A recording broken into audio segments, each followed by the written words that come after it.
Hello, I'm Alex McLaren. I'm an actor and I've worked as a communications coach since 2002. Now so much business is being conducted remotely, the ways in which we talk, present, build relationships and connect is changing. In this podcast, I want to explore all those issues and prove to you that no matter who you are, you can talk to anyone.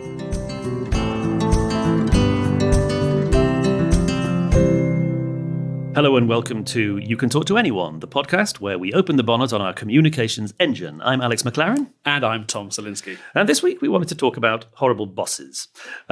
Tom, you and I are colleagues and we've been working together for yonks. And I don't know that either of us can confidently say that we have a boss. Not at the moment, no. If anything, our clients are bosses. But the lovely thing about the kind of work that we do and the kind of clients we have is that although our clients, as is inevitable, run the entire spectrum from absolute sweethearts to the most difficult people we encounter, those encounters will be necessarily brief. Yeah, we're not sentenced to seeing them every day for the rest of our professional careers. The terrible thing about a horrible boss is they're always there. Yes, they are. They are indeed. I think and even if we were, and even if for those brief engagements, in my experience as a visiting consultant, the people who book us, they very much want us to be sitting outside the hierarchy of the organisation because they want somebody authoritative to come along and talk to them, to everyone in the organisation, regardless of their rank. So, I mean, there's movies about horrible bosses. Yes. Something very cathartic about seeing a horrible boss, particularly a boss consumed with ego. And that's not the only kind of horrible boss by any means, but a boss consumed by ego who has their status taken away from them. There are a few things more satisfying. A few things more satisfying than that. I mean, it's sitcom standard as well. I mean, Basil Fawlty is an absolutely horrible boss to Manuel and Polly. And perhaps most famously in our time. Actually, let's talk about, it's safe to start with somebody fictional, but I kind of think as it's come up. Ricky Gervais's character, David Brent, in The Office. Yes. All right. Now, I remember watching that show when it first came out and not really getting it, or maybe just not even liking it. All right. There was something about the flavour of it that for me felt, I think, slightly bitter. But now I don't think that at all. Okay. And I think particularly the conclusion of it was extraordinary because a character who everybody had been taught to, in fact, sorry, spoiler warning, we'll put that in the notes. A character of people who've been taught to mock and deride, you ended up taking their side because he was suddenly in a different status dynamic with somebody else. A lot of great sitcom characters are deluded. Basil Fawlty thinks he's running a luxury establishment and actually is running a down-at-heel, seedy seaside resort.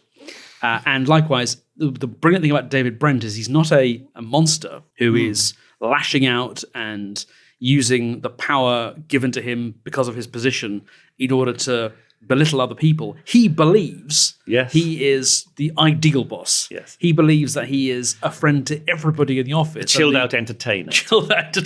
And the cringe comedy, and some people just don't like cringe comedy full stop, and that's fair enough, but comes from that disconnect, the way he sees himself versus the way everyone else sees him. Well, I wonder if my initial dislike is related to what you're saying about some people don't like cringe comedy. I've heard lots of people say about David Brent and characters like that in those cringe comedies, oh my God, everybody knows somebody like that person. Yeah. And I think that in the conclusion of the series comes, I think, a second truth. And my suspicion is that the person that everybody knows who is something like David Brent is themselves. And I think that's why it's so painful to watch. Not because I've seen people screw up horribly socially in that way, but I've been that guy sometimes. And it's nice to have it kind of I suppose, exaggerated in such a way we can externalize it and mock it from a distance. But actually a little bit of it is us. And I think that the one of the challenges about our relationships with our bosses is we sometimes feel locked in one particular relationship and not able to easily identify with the other person's situation. Certainly they're not identifying with ours. So, bringing it back to the real world, what was the worst boss that you ever had? So my employment history is sketchy. Quite a lot of it has been entirely freelance. I've had directors in Yes. theatre companies whose taste and choices I have found it impossible to respect. And I've never found it easy to engage. It's like the same. I've had the whole relationship between an actor and an agent. I was not really able to master at all. But I don't think I was able to say that they were terrible bosses.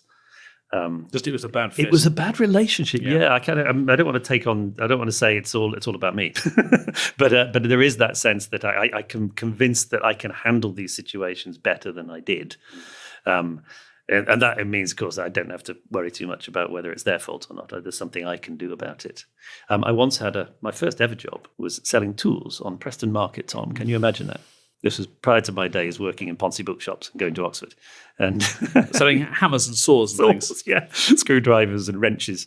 And the guy who did that was, I think, was probably exploiting somebody who was too young to do the work. But of course, at the time, it just felt like a good way of using my Saturday, and I went away with 20 quid. So no, I think I've been quite lucky in working with the people I've been working with. How about you? Who's your worst? By a country mile, a man named Michael. I won't give his surname. He may still be alive. That he was already in his 60s, and this was 20 odd years ago. Who was, just by any reasonable definition of the word, a psychopath. Right. He had built a successful business by some means, and his second in command basically recognized this was a successful business and recognized also that probably the only thing that could go wrong would be Michael having too much influence over it. At the same time, Michael's rival, someone he'd been to school with, started a business, and Michael wanted to compete with that. So this woman who was his 2IC was able to say, well, it sounds like you should go and do that new exciting thing while I look after this. So he had this machine that just regularly produced cash, which he would then blow on this loss-making enterprise. And it was in the loss-making enterprise that I was employed. I may have to specify that loss-making enterprise was a magazine, because otherwise subsequent things I'm going to say won't make sense. But he would, for example, fire people if he was bored. I can remember somebody saying to me, he called me into his office and he said, you've been with us now for 23 months. And under English employment law, if I employ you for another month, you will get all sorts of rights and benefits, which I'm not going to give you. So you're fired.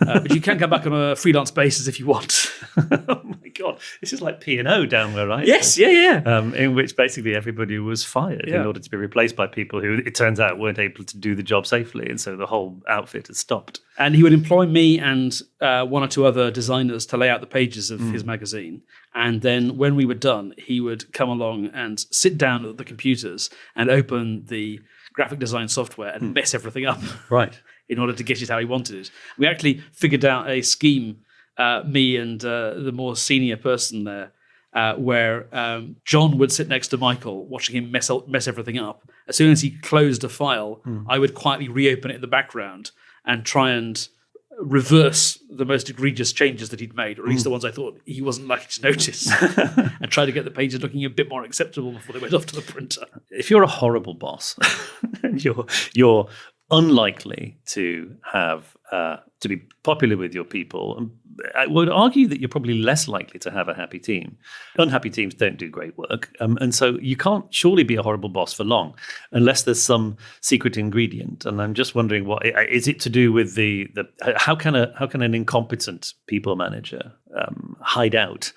Maybe it's a big organization, or maybe there's some and this wasn't a very big organization. Secret political reason. 20 or 30 people, but I liked the work. Okay. And it was decently paid, and finding a job is sometimes hard. Yeah. So I stuck around for those reasons. I stuck around in spite of Michael, certainly not because of him. There were lots of things you wanted to do in your spare time, like build an improvisation company. True, yes. And so having regular income facilitated that.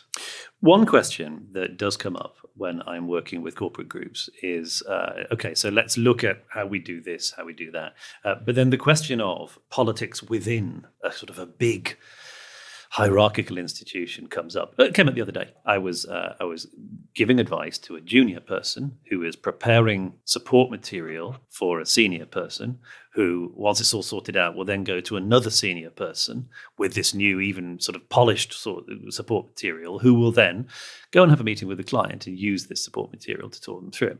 So regardless of what advice I give to this junior person, this person's scary boss is going to say, no, that's far too radical and exciting, and we don't do things that way in this organization. And so at the end of this conversation, I simply had to say, you must not tell your boss to do this in this way, because you have a relationship with that person that I don't. I'm an outsider. So it's true that person is in a completely different situation, and therefore the challenge is slightly different. I think outside institutions, we can give advice as if it would be easy to follow, but we don't appreciate quite how paralyzing it is when everywhere you look, you can see the little webs of influence because you've been there long enough to see those patterns play out. Yeah, so managing up is a skill in its own right. If you have a horrible boss, there may be things that you can do in order to try and improve the relationship. I think that I think when we see senior people's foibles, there's a strong desire to see them brought low, and that's in fact what the office often explores. Yes. is people teasing and taking the mickey out of him. But it just pushes the relationship further and further apart. However immediately satisfying it might be to your ego to see your boss humiliated. Yes, there's Reddit and places like that are full of stories of malicious compliance. People who follow the idiotic orders they've been given to the letter, knowing the chaos that will ensue. And it's always a boss who was intransigent, would not listen to reason, would not take advice from anyone else. But the story generally ends with the boss being fired. Yeah. Because what you're doing when you maliciously comply is proving a point and feeling good about yourself because you were right and they were wrong, but you are not managing a relationship, you are depth charging a relationship. And hiding behind the structure of I have to do as I'm told, this is my contract, it's not me, and it was them. Yeah, it's really difficult because sort of within those hierarchical structures, people can sometimes end up feeling very invisible and therefore almost opting out completely in terms of their own agency and responsibility within that structure. And in some ways, they've kind of surrendered already, I think. Having to say, how do we change this? Well, you've got to have a completely different attitude to the way you see yourself within your organization. That's the start. And that's a very big ask to take from a visiting consultant, I'd say. Yeah. But I do think it's true. But I think as difficult as it sounds, probably the best way to deal with a horrible boss is kill them with kindness. Especially as if they're widely regarded as being a horrible boss, and it isn't just a personality clash between you and them, then they aren't going to have very many subordinates who treat them kindly. And if you are such a person, then you may get all sorts of benefits, including, of course, being promoted out of that person's reach. Yes, I mean, having your own plan, which is not really connected to that individual, I think is quite important. That phrase, kill with kindness, whenever I come across it, I've always thought, gosh, the kindness is in, but so is the killing. There is this sense of a kind of a battle to the death between you and another person. Neutralize with niceness. Yeah, I sometimes say, try just being kind. And in fact, and I know that can sometimes have unpredictable effects. I remember once being involved in a production, and it was in the days when it was still allowed for people to try and do all male productions of Shakespeare. Right. We're all very ashamed about this in retrospect, let me point out.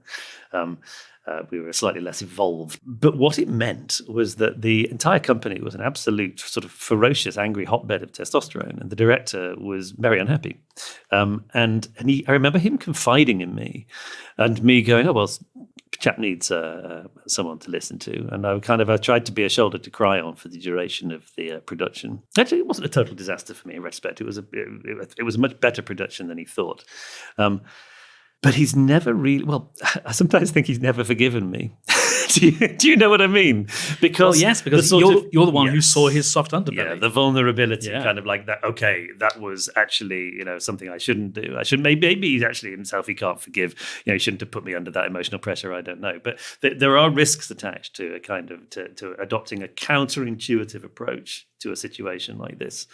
And of course, people listening to this will know their context much better than we do.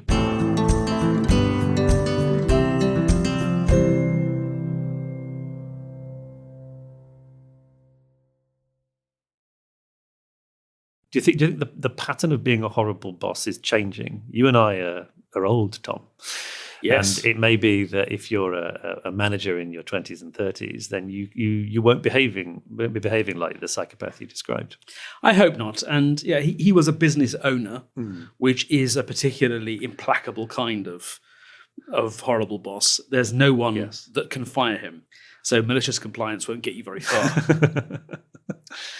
And that's not true of most of the people that we work with when we do our corporate work are in big hierarchies, and we're very rarely talking to somebody who is a business owner. It does happen. We work for some smaller companies.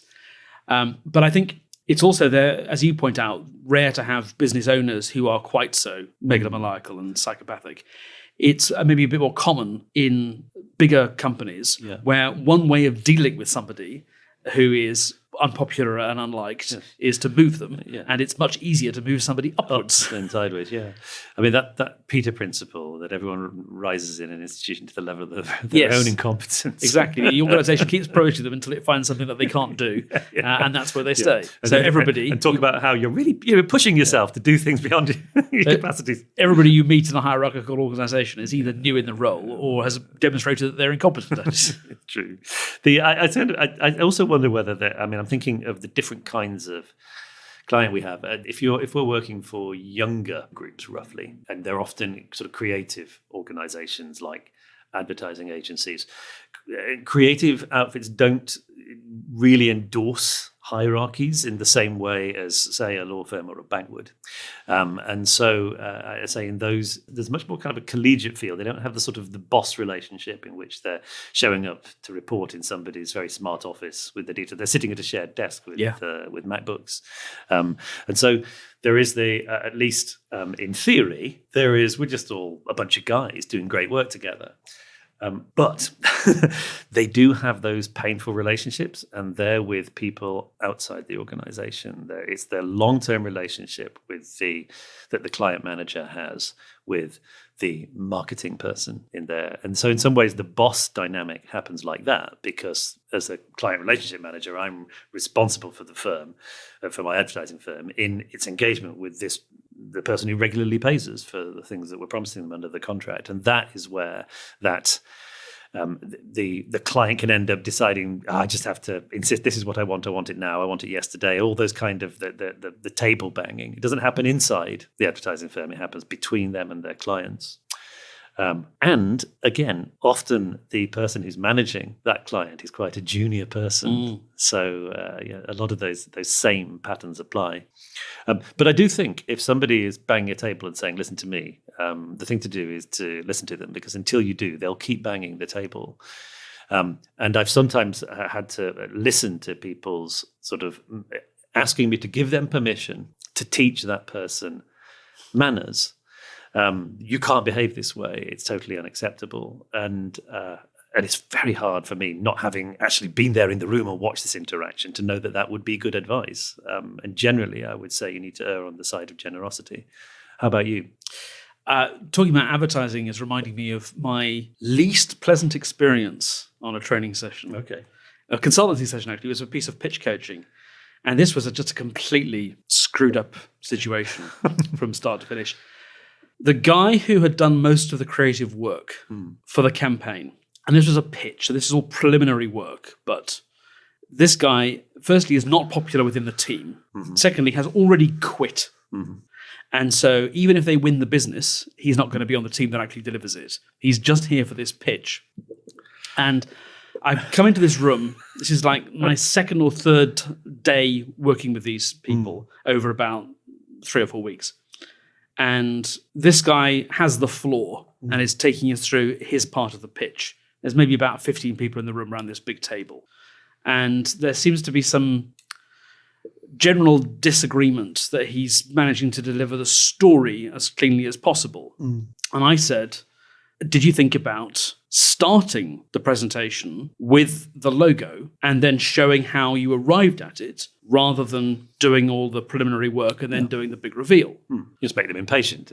He looked at me and went, are you f***ing insane? And there was this terrible silence. Yeah. He was just not a nice man. Well, also utterly emotionally checked out. Yeah. Because it's what does it matter to him? Yeah. He thought nothing at all of completely belittling me and robbing me of status. He was evidently totally uninterested in having a conversation about different ways which this could be approached. He didn't say, "I've never done it that way before. Why do you think this might work?" Yes, what's your reasoning? He just wanted to swap me aside, despite the fact, as I say, he was leaving. Yeah. He should have had no stakes in this whatsoever. I still have nightmares about that.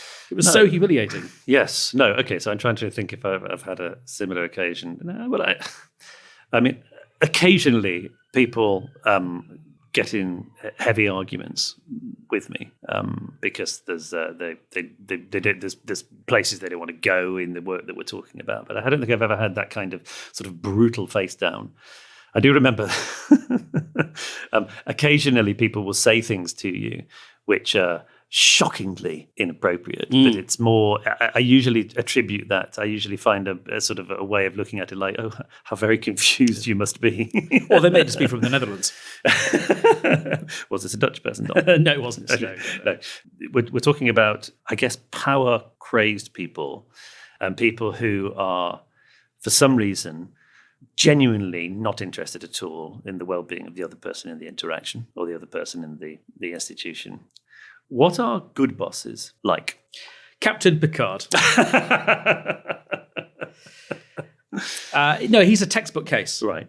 Because it's very clear who is in charge. But it's equally clear that he is willing to hear ideas from practically anybody, practically at any time. So that, for me, is about lack of fear and curiosity, because you're not scared of the fact that these contributions are coming to people who are significantly less experienced or junior than you. If they've got value, you're into them. Yes, I think that matters. And so I think that's maybe one reason when I'm thinking about horrible bosses, I'm thinking that for some reason this person is neurotic and paranoid and scared. Right. And so I think the bad version is you don't listen to advice that other people give you. Mm-hmm. And then when things turn out badly, you look for someone else to blame them. Yeah. Whereas what Captain Picard does is listen to options from everybody and create an atmosphere where everyone's opinion can be heard and then takes ownership of the decision. Yes. The decision ultimately is mine. Doesn't matter who suggested it. I make the call, and therefore any negative outcome is going to reflect badly on me and only on me because it was my decision to make. There's some frightening stuff about the NASA decision to allow the Space Shuttle Columbia to attempt re-entry. And looking at the transcripts of the meetings, it's fairly clear that the most senior person in that room had decided before the meeting started that no possibility existed to look at the tiles, replace the tiles, or send another craft up to fish out the people on board. The only thing they could feasibly do was attempt re-entry, and she made sure that was where the conversation ended up. Yeah, okay. Yeah, it's interesting. That thing about who takes the flack when things go wrong, I think is really, really important. You know, a good boss is someone who says, it stops with me.